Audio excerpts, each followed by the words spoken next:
ఇది చూసి శిశుపాలుడు సహించలేకపోయాడు. ధర్మరాజును చూసి, ఓ ధర్మరాజా, ఈ సభలో ఎందరో మహారాజులు బ్రాహ్మణోత్తములు ఉన్నారు. వారిని కాదని ఈ గాంగేయుడు చెప్పాడని చెడు నడవడి కలిగిన ఈ కృష్ణుని పూజిస్తావా? ఇది అవివేకం కాదా? ఈ భీష్మునికి ఆలోచన లేకపోతే నీ బుద్ధి ఏమైంది? మీకు కృష్ణుడు కావలసిన వాడైతే మీ ఇంటికి తీసుకువెళ్ళి పూజలు చెయ్యండి. ఈ మహాసభలో పూజించి మమ్మల్ని అవమానించకండి. కృష్ణుడు ఇంతటి మర్యాదకు అర్హుడు కాదు అంటూ శిశుపాలుడు సభ విడిచి వెళ్ళాడు.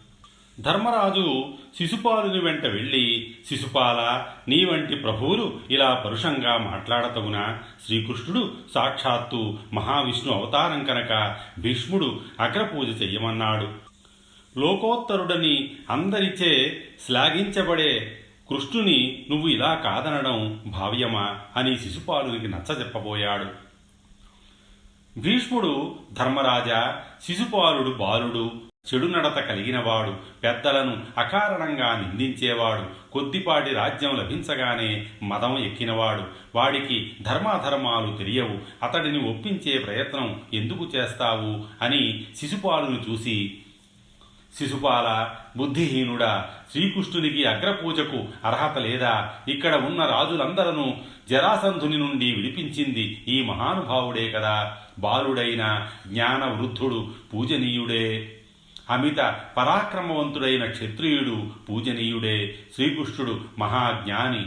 మురుడు అనే రాక్షసుని సంహరించిన పరాక్రమవంతుడు. ఇతరులను పూజిస్తే వారు మాత్రమే తృప్తి చెందుతారు. లోకారాధ్యుడైన కృష్ణుని పూజిస్తే లోకమంతా తృప్తి చెందుతుంది అన్నాడు.